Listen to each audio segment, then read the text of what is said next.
All right, we're going to go ahead and get started this evening. Thank you all for choosing to spend your evening with us. I think we're in for a real treat this evening.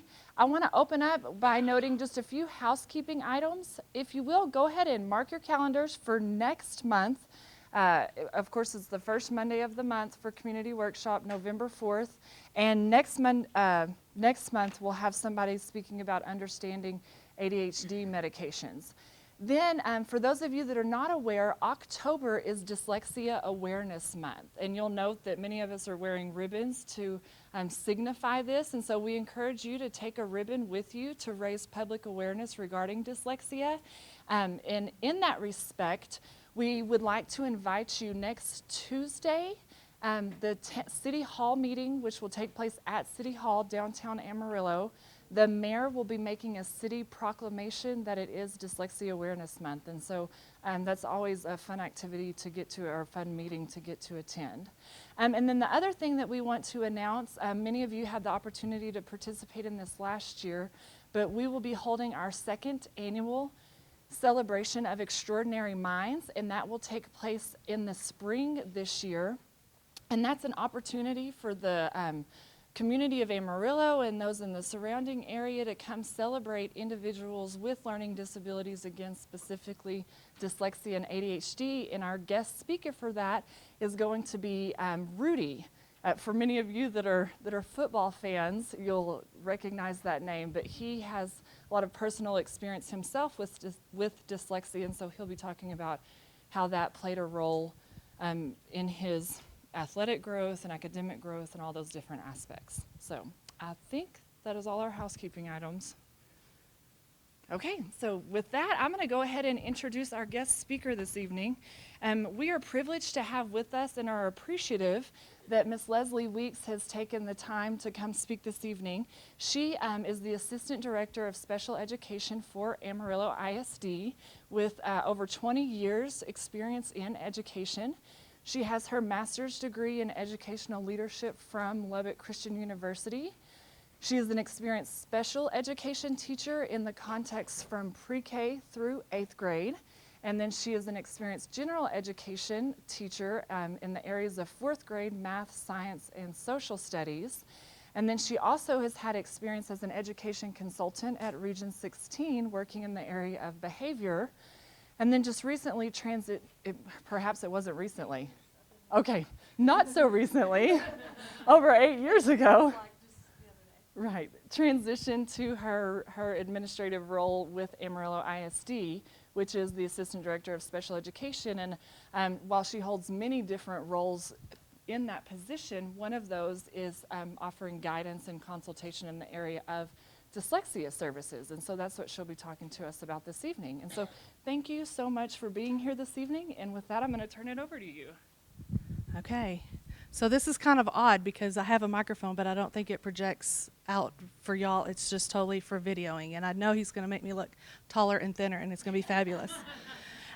So this past year, I have taken on the dyslexia role with my other hats that I wear for the district, and those hats can sometimes be stacked and wear multiples at a time, and I think that's what caused my typo on my handout. So in my little word bank, it says full independent instead of full individual. So if you'll mark out independent, put individual, I think it'll be good to go. I tried to catch them there before it got printed, and they were like, nope, sorry, it's already been printed and sent out. So sorry for that little typo. If y'all just make that little correction for me, I appreciate it. We're going to look at the Amarillo ISD process and the programs that we offer for dyslexia. So I'm only speaking to Amarillo. So if your child goes to school in Canyon, Bushland, Hereford, anywhere else around, I will not be able to answer those questions for you. I can speak to the law, but I can't speak to their processes. So this is how things work with Amarillo ISD. So our first point is that we are following in Amarillo ISD for any of our evaluations for dyslexia. We are going to follow the IDEA law, and that was reauthorized in 2004. And so Individuals with Disabilities Education Act. So there are 13, I'm not sure if all of them showed up. Yeah, I think so. So here okay, yes. So all of our, let me back up one, sorry. So we're going to evaluate for any of those. When we're thinking about, I don't think they are all showing up here on moving it over to Google. There should be another side over here, sorry.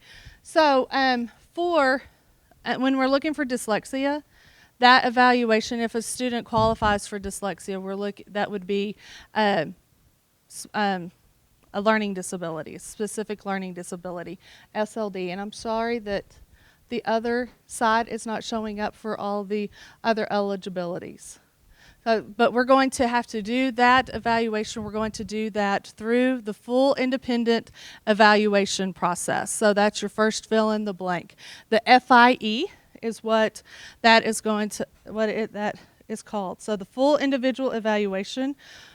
Before we do, this is an evaluation. It's not just a screener. Okay, so I'm sure maybe you've heard of that there are dyslexia screeners. Hey, this is not a screener. If we are doing any type of screening like we have to do at the end of kindergarten, we have to do by the end of January, we have to do screeners for our first graders and kindergartners at those times. If we're doing that, we're doing it for all children, and we don't have to have consent from a parent. If we are looking for an eligibility for a disability, for special education, or if we're looking at 504, in Amarillo ISD, we're doing that full FIE, and we must have consent from the parent to do that. So before we'll get that consent from you, and then we have 45 school days. Okay, not just 45 days, we have school days. So for Amarillo ISD, this Friday, the kids don't come to school, and then no one goes to school on Monday. So those 2 days would not count in our timeline. Okay, so for all of our evaluators, Friday is kind of like a freebie day.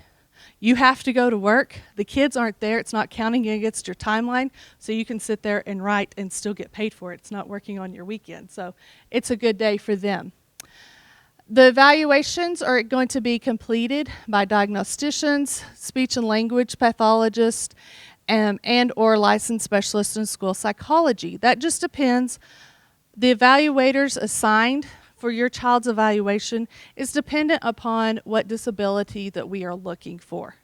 Okay, if we are just looking for dyslexia, it's going to be one of our diagnosticians. If we are looking at a speech and language impairment, then that we're going to add on the speech pathologist. If we're looking for emotional disturbance, autism, then we're going to add on one of our LSSPs, those psychologists. For an autism evaluation, it actually takes all three of those evaluators. We'll be working on them, one of those. If it is a medical eligibility that we're looking for, we're not going to do an evaluation, the medical part. We're not going to see if your child, we'll do the nurse screeners to see about vision, we'll do those for hearing, but we're not the ones that can make that call. We're not the medical doctors, okay? So that you will have to get a disability report from the doctor to come to us. We'll still do your cognitive and your achievement, and we'll pull that into our FIE, but we're not going to be the ones that are going to make that type of call. An orthopedic impairment, many of our other health impairments, anytime you're thinking health, medical, that is going to go to your doctor. Okay? Any questions so far, or what questions do you have? Yes. Okay, so when you sign consent, our time starts going. So we have 45 school days to do that evaluation with your child. But, and I think I have it up here. If your child, or I have it on your handout, if your child is absent 3 days, then we get some time added back to us. So, and that can come in very handy, because we have had students that they've been gone for 20 days. Well, if we didn't get that time back, then that would be half of our timeline cut away from an evaluation and then we're rushing around, and probably your evaluation wouldn't be as thorough. Yes, yes. Yes. Yes, you can request that, but keep in mind that you're wanting the child has to be exposed or had the opportunity to learn that information. So if you're talking the first 6 weeks of school for a kindergartner and they don't know all the alphabet and they don't know all the all their phonemes, that might be a bit too soon because they haven't been exposed to it. We haven't gotten to them all yet.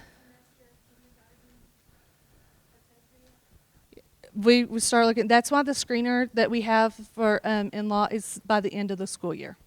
It's for kindergartners, so that they're given that whole year.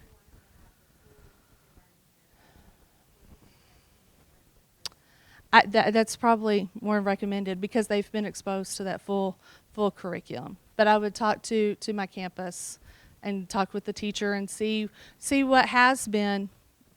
what they have gone over so far in their curriculum and in comparison with the other students as well.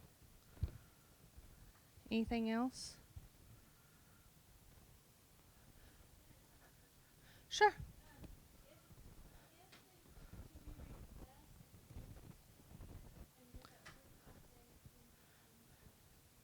Yeah, so if you've requested at the very end of the school year, it gets put onto next year's. So it would be for the 45.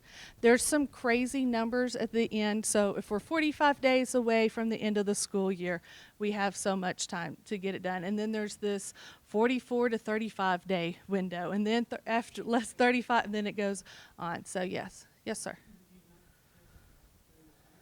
We do, but we also have that we were working on prior to. So that we're trying to get done in between. So it just depends on where the kids fall within their timelines and then who is willing to work over the summer.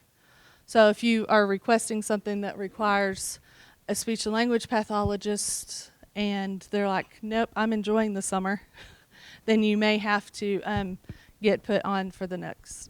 Yes, we tested over 100 kids this summer. So we do some evaluations over the summer. Yes.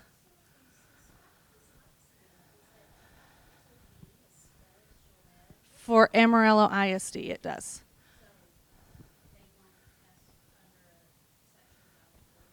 No. So we're doing them all through FIE. We've talked with our attorneys, and I know that the Office of Special Education for the federal government has been to other districts within the state, and whenever they explained their process for an evaluation, and sometimes they might go through a 504 evaluation and it wouldn't be as complete. Their question came back, so you suspect this child of having a disability and you're not offering an FIE, was the question that they just kept coming back to. Because when you look in the federal law, dyslexia is specifically listed as a learning disability.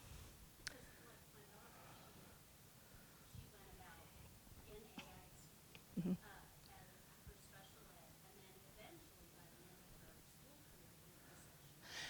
Right, and that may happen. I'm just talking about the evaluation part. Yeah. Uh,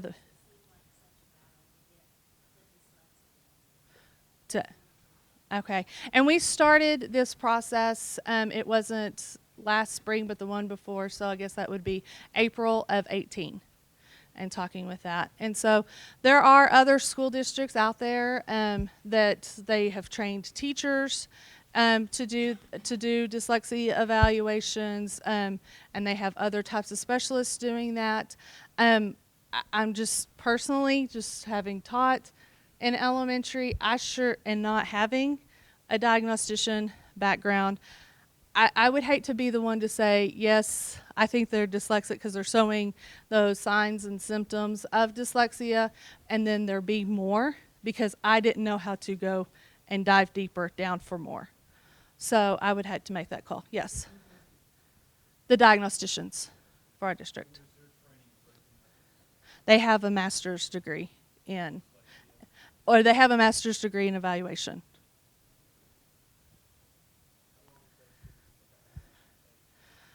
Well, it's because we have so many, it's going to be 45 days.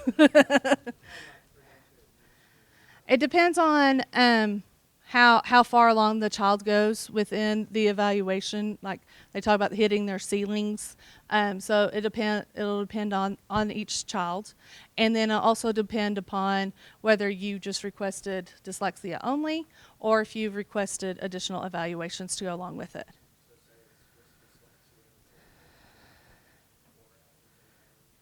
To do the whole thing, I'm guessing at least 12 for by the time that I schedule, go to your campus, I meet with your kid, I build up a rapport, I do my evaluation, I bring it all back, everything's scored, and then I have to write it all up.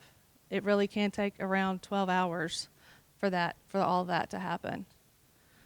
Like I said, I am not a diagnostician, and I have not been the one to do that work. I have read many evaluations, but I am not. I just ask, like you, it's about how long? Because I supervise our psychologist, and so I'm always asking, about how long does that emotional disturbance evaluation take? How long? So they're not just doing straight dyslexia, they're also doing cognitive and achievement testing as well. So depending on if the child is cooperative or not, they may go out and can do it in one time, and if not, we may have to go back and do it another time. Okay.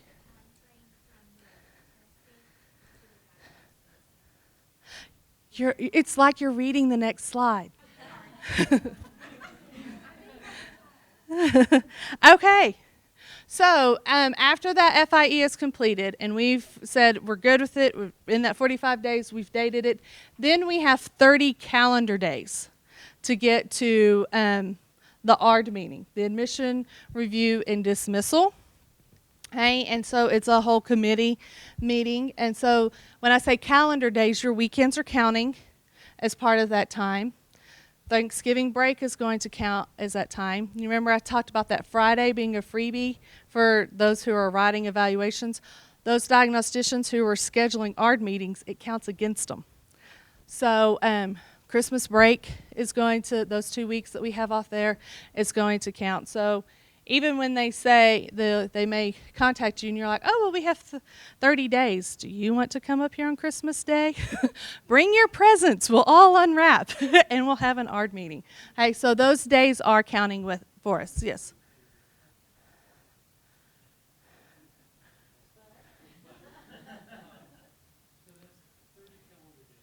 Yes.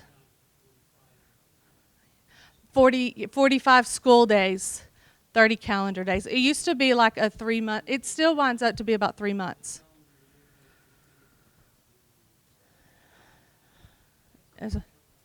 Yes. We did, yeah, it's a lot. But the number of evaluations that we did, this was about 1,400 last year as well. So we are using every one of those days to try to get there and get it all done in timeline. So, and that's just counting the initial evaluations. Let's say that your child is already in speech and then you refer for additional for something else. That 1,400 that I was talking about, that's not even counted in that. So well, the 45 and the 30 days, that's law. Yes, that's law. But yes, ma'am.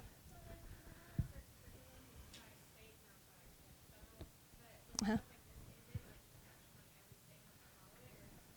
Okay, so we follow the IDA is a federal law, but then we also have state laws that can't be less than a federal law, but it can be more than. Okay, so the state timelines, that's going to be a state timeline for us for the whole state of Texas. Okay.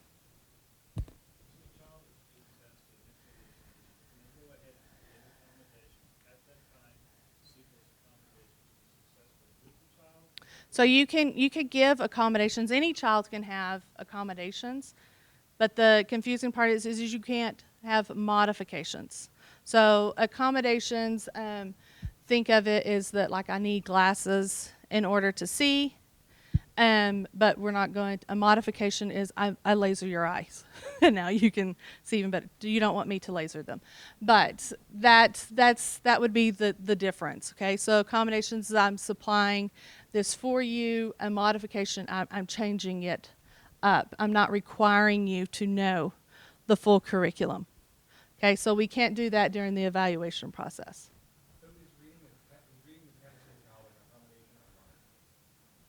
It depends on what you're trying to find out from. So if I'm no,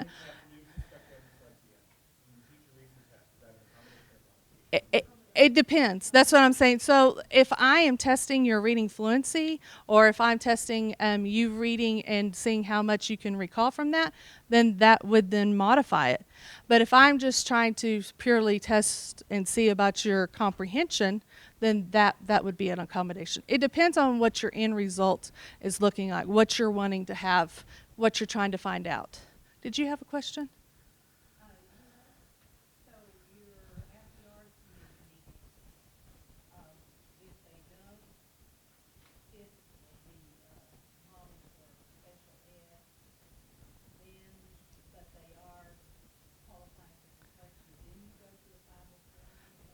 Yeah, then you would go 504. So let's kind of talk about that.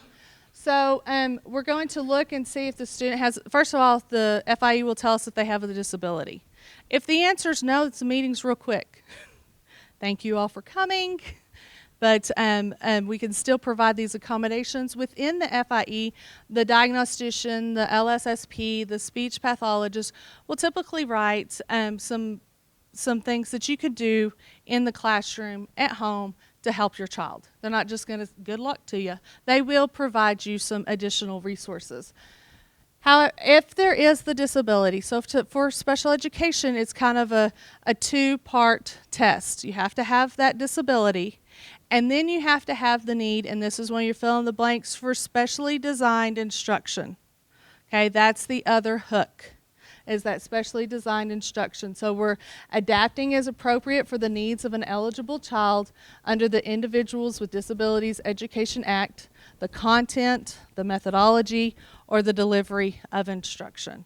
Okay, so if we're needing to change that for that student, that becomes specially designed instruction, which is special education. If your child just needs some accommodations, I don't need to take them out of class. I'm not trying to modify anything that they're doing in the classroom. They just need some accommodations along the way. Then that could be 504. But you're going to decide that at that ARD meeting. Yes.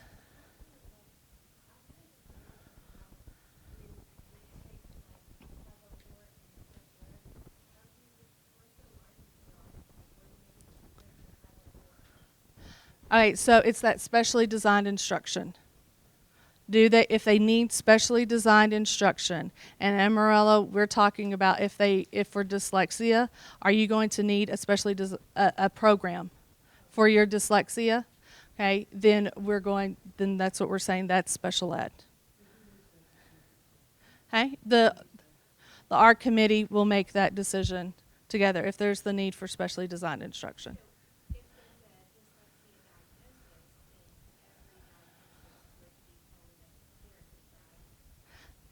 Well, there's going to be a plan that you put in place.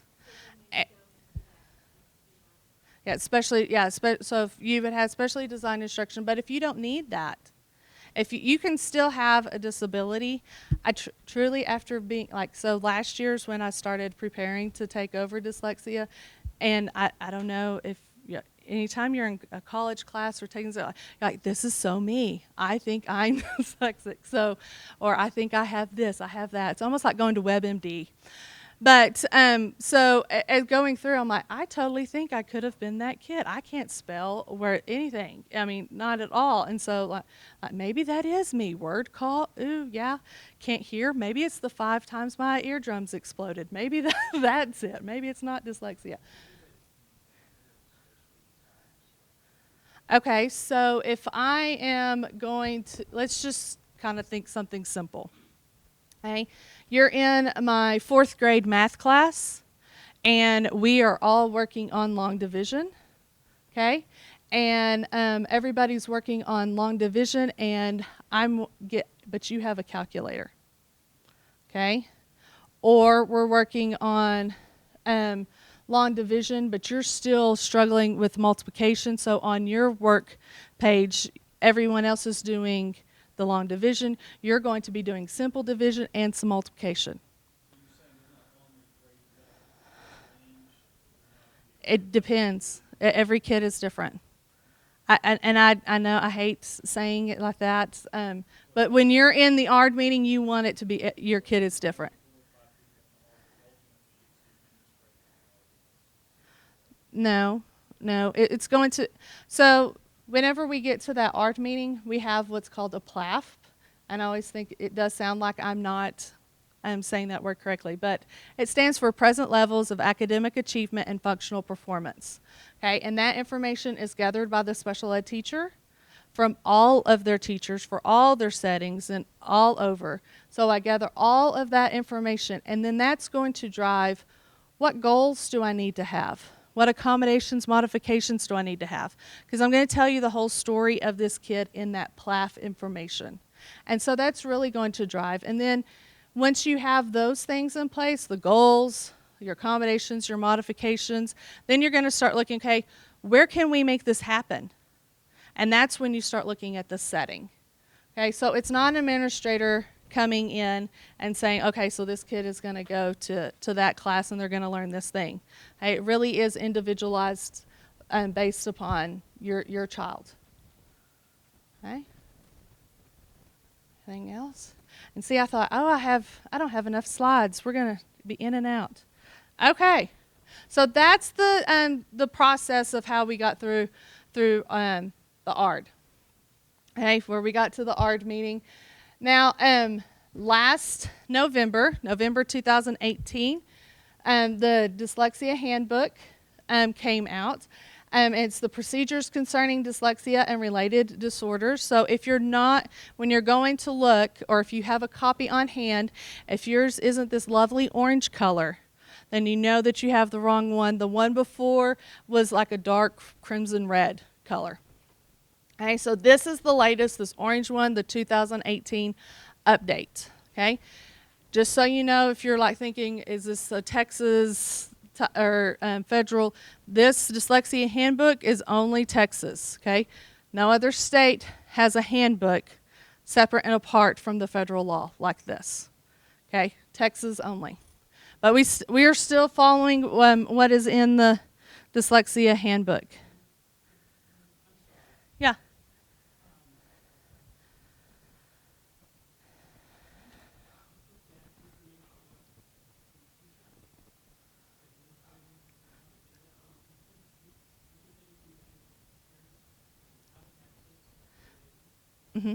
Yeah, and I'm going to show y'all here. So it's given at those ARD meetings that we have. Okay. Okay, so this information has been given to, yes, your principals. It's been given to all the administrators. If they, and then we do have training with Amarillo ISD. We do have a dyslexia specialist. This is her first year, so she's within her first semester. So she's been doing trainings with all of our staff as well. Some are elementary only, some are focused on elementary through high school. So she has been doing, we have Dyslexia 411, and we've also done, for those screeners, we've done some training for that as well. Yes, ma'am.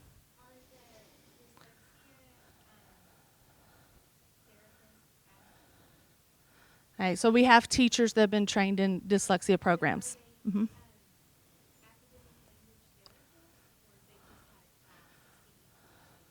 So most of ours have only had classes, so yes. Yes, one is sitting back there.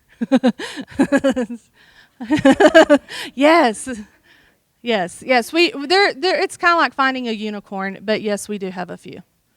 Yes.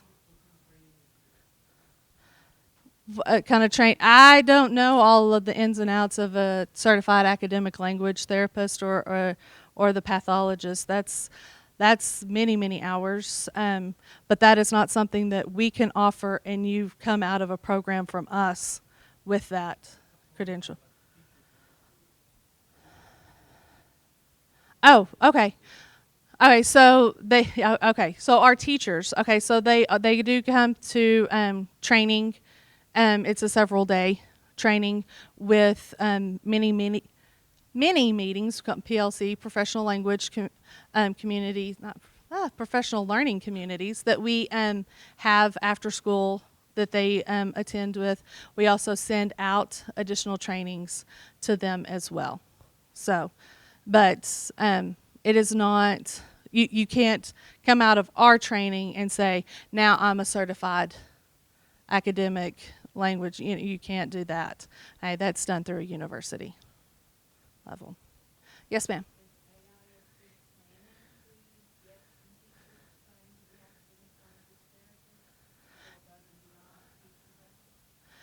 Well, at this moment we don't have, because prior to this year, dyslexia was never funded from the state level. So we were never giving funding for dyslexia. This is the first year that we have received any funding, or that we will receive funding. And so one of our first things to do was to hire the coordinator position, and then we hired some additional teachers specifically for dyslexia to work with to work with our groups. And then we have plans to keep adding on. We weren't sure until about 2 weeks ago what that funding amount would look like. So we're in the process of what our budget would be and how it's going to be sustained from year to year in order to do something like that. So that's something that's on the table that we've thought about, but there's nothing set in stone about that. Because like I said, we just found out about a week and a half ago what our budget would be.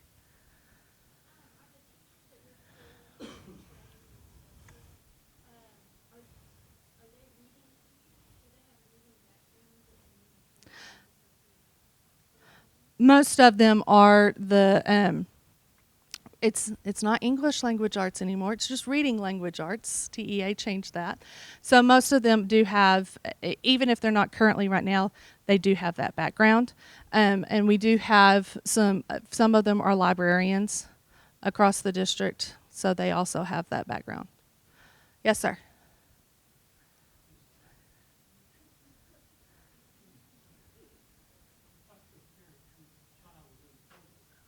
Okay.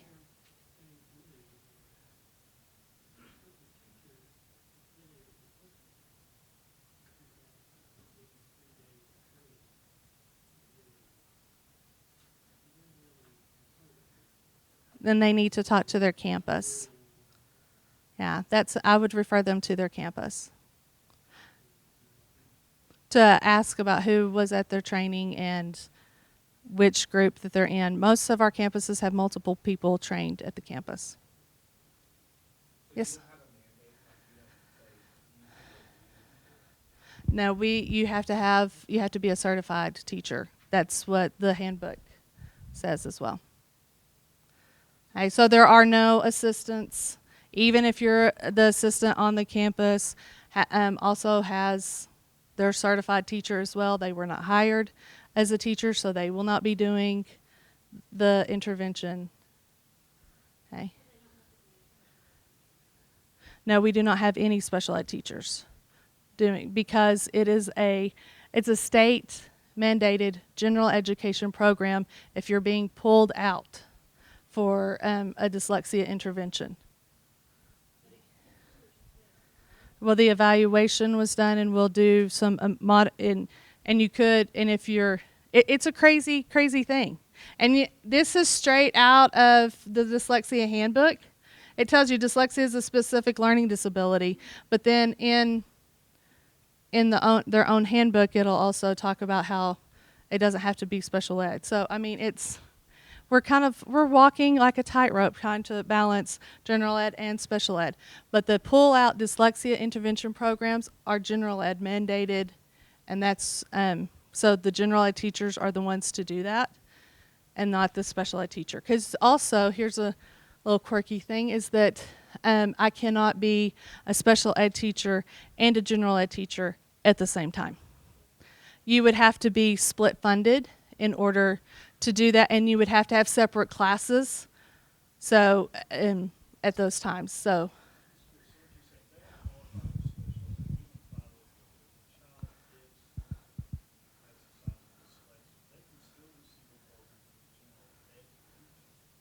now what I'm saying is that they could receive accommodations. Any child could receive accommodations. The only way you're going to get to a dyslexia intervention program is from 504 or special ed.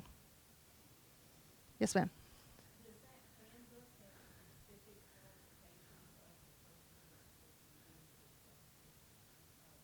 Yes, it does, and the minimum is a certified teacher. I mean, you can have more than that, but it's a certified teacher. Yes. Yeah. Yes. You probably. Yeah, I can't speak to more than like 8 years ago, but yeah, you could have your groups be mixed with, because some of our kids, the thing about this, if I'm dyslexic and I'm speech, you could have gone. So,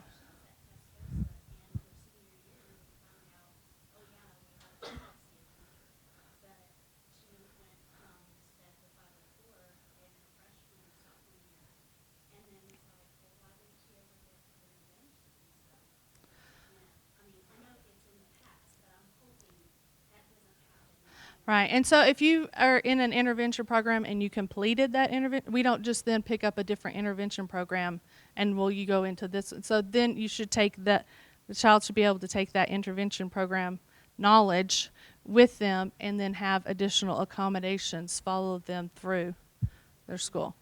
So, and I'm, I can't speak to what they did, but it is definitely decided upon at that ARD meeting. Okay, so I put in here the definition of dyslexia, and this is when you read through it, you're like, oh yeah, that's me. Dyslexia is a specific learning disability that is biological in origin. So it's not, I can go to the eye doctor, and if I get some glasses, that'll fix the brain. It's a brain thing. I'll get you a second. It is characterized by difficulties with accurate and or fluent word recognition and by poor spelling and decoding abilities. These difficulties typically result from a deficit in the phonological component of language that is often unexpected in relation to other cognitive abilities. The provision of effective classroom and the provision of effective classroom instruction. Secondary consequences may include problems in reading comprehension and reduced reading experience that can impede growth of vocabulary and background knowledge. I think one of the things that is on here that is kind of whenever our evaluators are looking and doing their evaluations for dyslexia, they're looking for that is often unexpected in relation to other cognitive abilities. So those deficits in phonological components of language, the spelling, and the decoding abilities, it's unexpected because my IQ is high, average high, but I still am having a hard time recognizing the different phonemes, hearing them, spelling, reading them. So, yes, sir.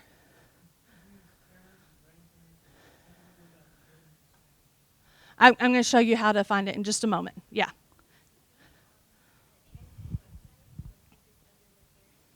Uh-huh.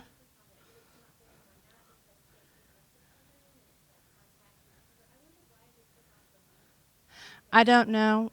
I've also just found out that some of our other forms that are in-house forms, they moved on us just like this last week. So I don't know because I don't control the website and different things like that. So, yeah. And I don't know if they changed that. They pulled it whenever the discussion of are we going to accept this Dyslexia Handbook, when there was big back and forth discussions at the state level, if it was even going to be accepted and approved, if we pulled it at that time and then we didn't get it back. So I can check in on that. Okay. Okay, so All right, so chapter 5 of the Dyslexia Handbook, chapter 4, we have to have these components in whatever program that you're going to have. Okay, so whatever you've decided this is going to be our state dyslexia program, this is what we're going to support, has to have these different components. The phonological awareness, sound syllable association, syllabication, orthography, morphology, syntax, reading comprehension, and reading fluency. It also has to have these, you have to deliver the instruction in these ways. Simultaneously multisensory, and that VACT, visual, auditory, kinesthetic, and tactile. That one was a new one for me whenever I started looking into I was like, I've never heard it. It's just VACT. Systematic, cumulative, explicit instruction, diagnostic teaching to automaticity, synthetic instruction, and analytic instruction. Yes, sir. Yeah, and it's on your handout as well.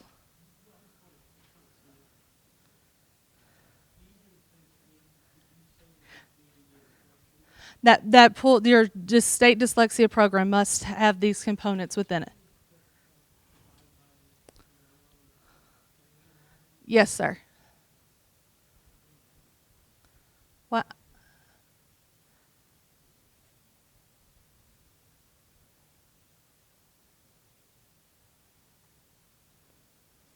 Okay. Okay, so, and this what did look better on my computer. Sure.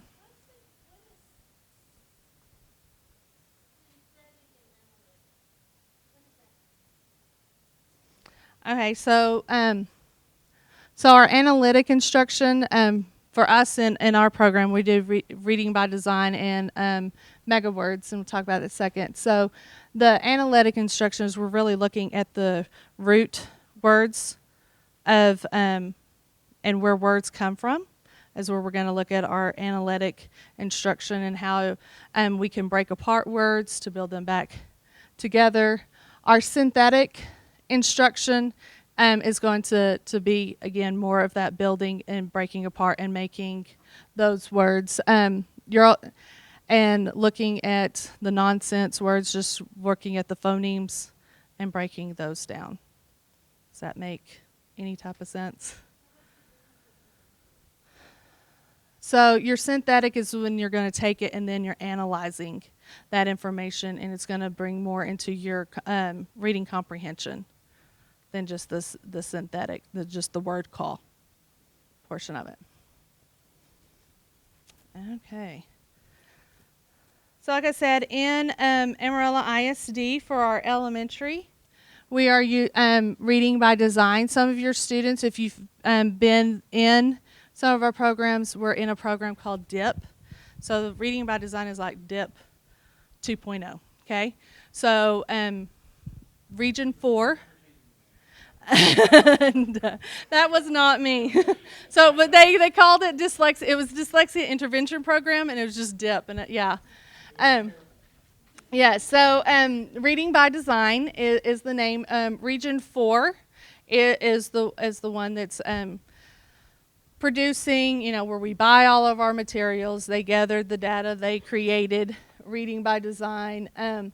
Region 4 is out of Houston. Then our mega words is at our secondary level, and we typically don't have too many of our students. More in middle school, and then by the time you get to high school, we definitely don't have. But mega words, it's different volumes, and it goes through 8 different volumes. Our reading by design, the DIP program was like you got this great big binder, and it was huge. This one is broken into 5 different smaller volumes. Yes, sir.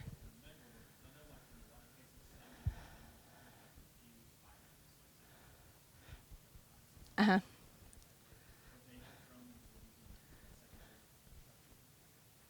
Would they get thrown? I'm sorry, I didn't hear.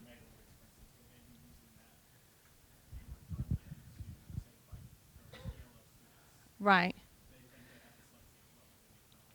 Well, I mean, it would, an art committee would determine that.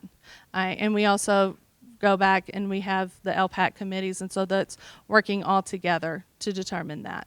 Yes, sir. So say you have a fourth grader that's really adequate. Is that fourth grader going into the group of first graders that are just starting on their Oh, no. Are they with their age group? So whenever you're going into a program, we're going to pull the information from the FIE, and then we also have out of, like for reading by design for a fourth grader, there are mastery checks, and so we would do the mastery check and see where you fall, and then determine a group that would work best for you based off that.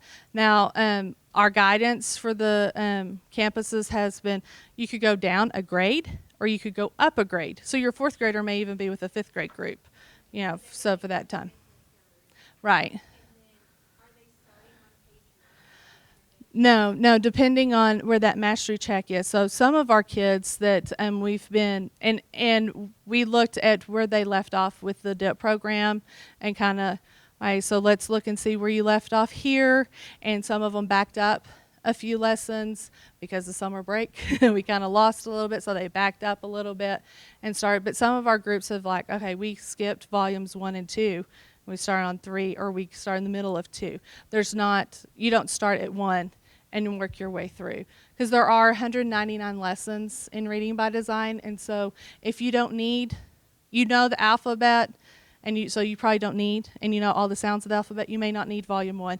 You may start in on volume 2 with blending. Okay.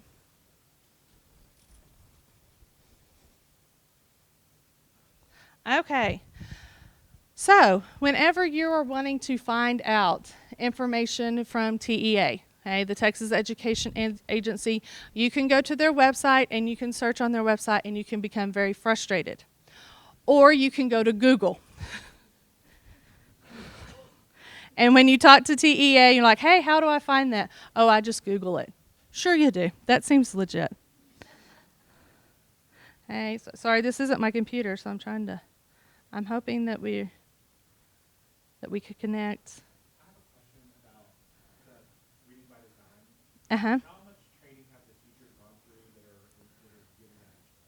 Hey, so it depends on if they were already a DIP teacher or if they were if they're brand new. So if they were already DIP, then they're going through a 1 day plus further training, different training, so it winds up being like a 3 day. If they are a brand new, they start off with a 3 day and then they're adding on, which will wind up being about a 5 day. But they didn't get it all in 5 consecutive days. So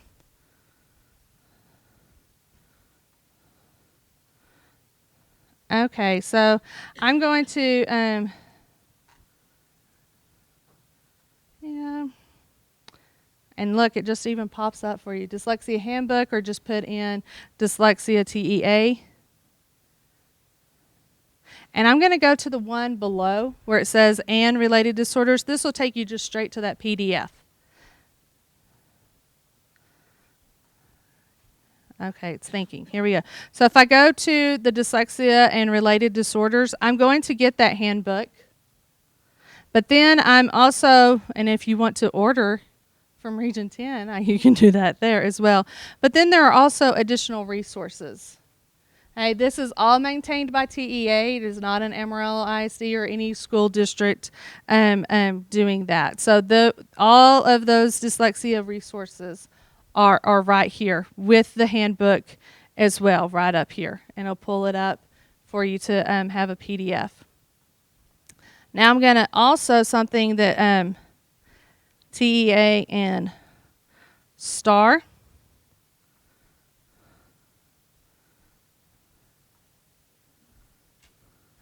Oops. So here are the STAR resources, the general resources, and then specific resources that you can have. Let's keep going. There was one that I wanted to look at a little differently.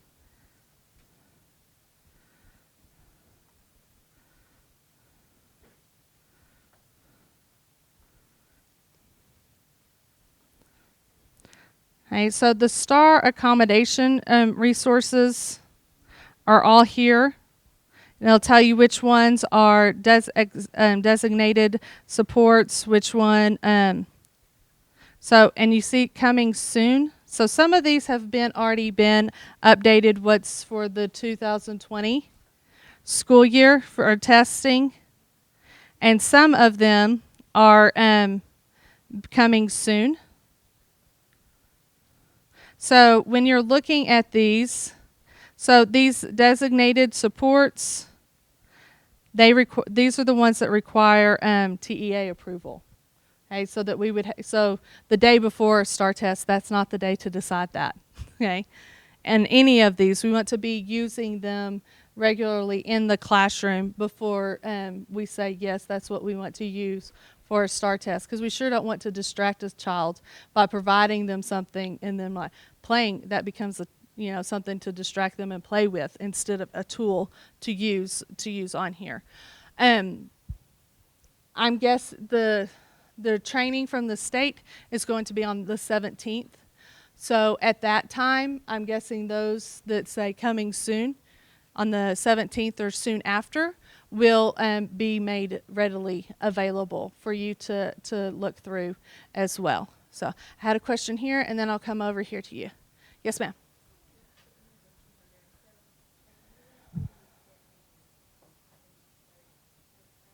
Uh-huh.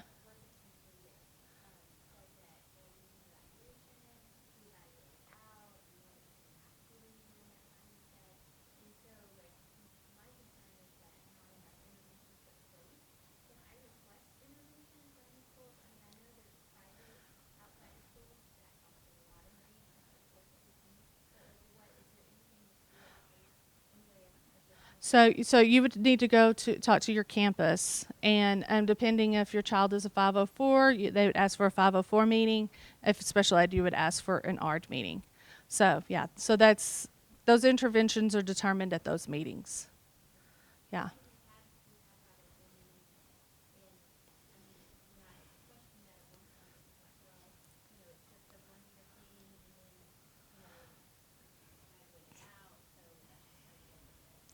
Okay.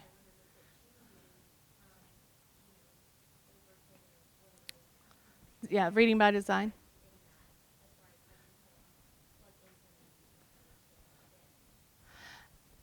They would have to go back and look and see where your child is, and definitely but that's for our elementary. I don't know if you're looking middle school, so then it would be mega words is what you'd be looking at. So you would need to have those records say like we really didn't finish, and we need to at this time.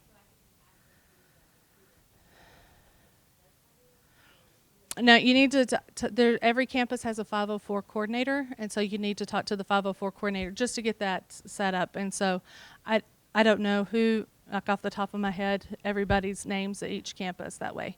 But yeah, that's how you do it. Yes, ma'am. You brought up STAR. I was curious, do all standardized testing get accommodations? So you're Like it, STAR, CSI, anything? so it depend. Each testing would have its own credentials for it. So if you're looking at your ACT, SATs, they all, I mean, you have to submit the information to show that you qualify for those, but it would be based on that different test. And so your campus counselor should be able to help you find out what you need to turn in and the data that you need to have. And so, and then if you're 504, if you're special ed, you can get that either from your 504 coordinator or from your diagnostician to show that information. Yes, yeah.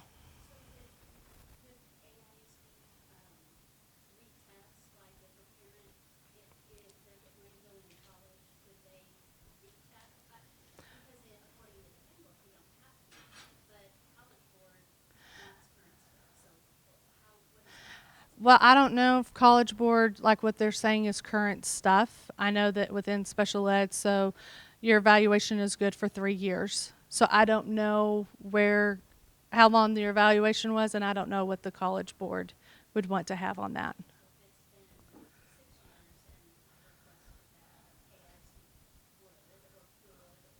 Yes, ma'am. Mhm. Yes, sir. Okay.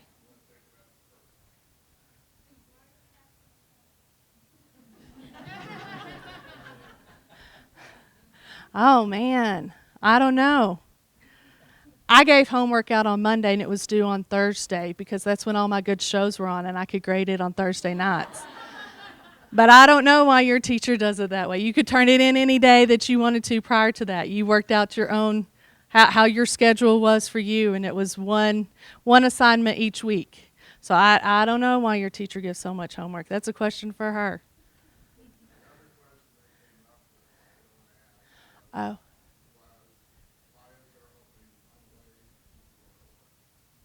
Well, again, I didn't. I always decided how would I accept it, and then I gave you options of how you could turn it into me.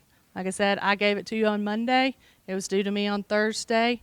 If you wanted to do your work vertically, or if you needed to turn your paper horizontally so you had columns, you can do it. What I was worried about was you coming up with the correct answer and having a consistent way to find it.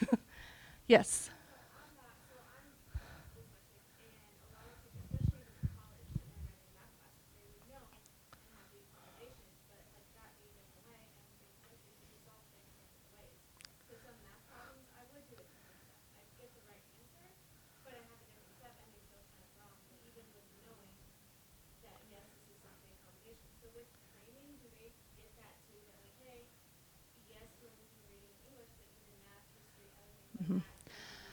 So with that, that's one of our we had this, and there's another one scheduled.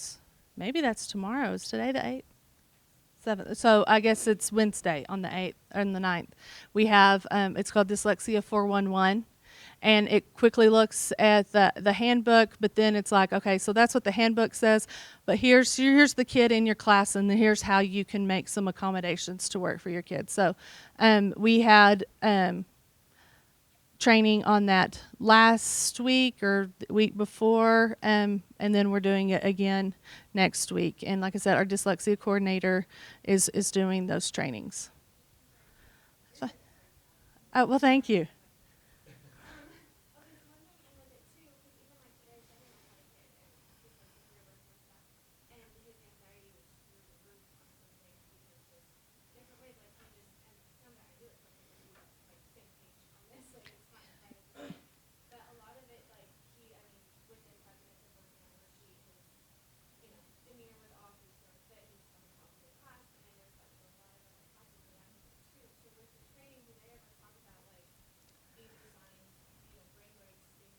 And we talk a lot about like chunking the work. Yes, yes. So those things are provided for those teachers to really have an accommodation. We're not asking less of you, but we need you to do it in this way. And so we do provide on the accommodations as well.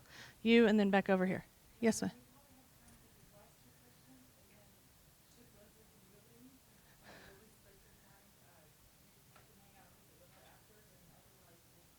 I'll wrap it up. Okay. Yes, it is. Yes, ma'am. It didn't come out until the end of spring last year. Mm-hmm.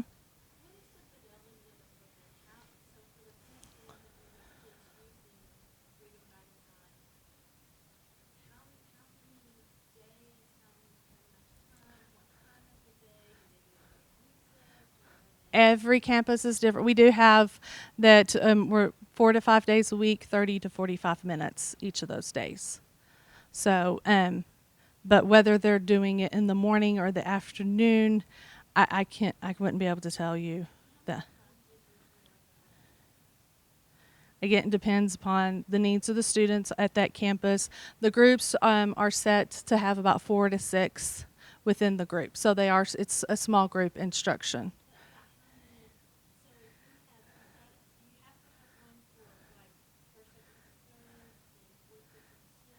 Most of the campuses have someone trained, at least for every grade level, like every other grade level. But it just also depends on the staff on the campus. Some of our campuses have staff where they're the teacher that they have can do LLI groups, and then her afternoon is with reading by design groups. It just depends on the staff of the campus.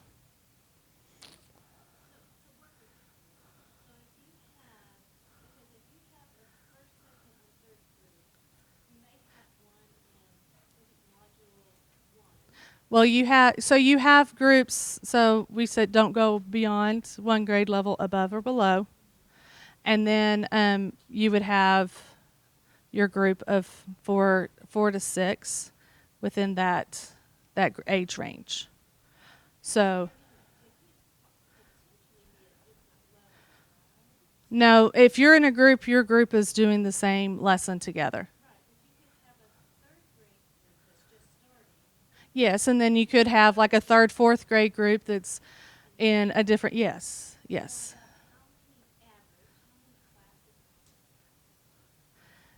It just depends on there's typically, I think that we have about 3 groups running on, if I averaged them out across the district, there'd be about 3 groups running on a campus. On that campus. Or, yeah. But they could also be getting other supports other ways.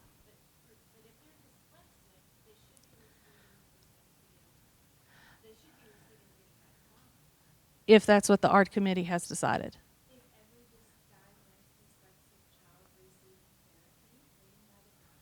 No. Well, if they've already completed the DIP program, then we're not starting them over in something else. No. It's going to be an art committee decision. So if that's what you want for your child, then I would speak up. Yes. Then and it's also one of the recommendations in the FIE. It's what they'll put in there. So it just depends on the student. I hate to be the one to keep saying that, but it's true.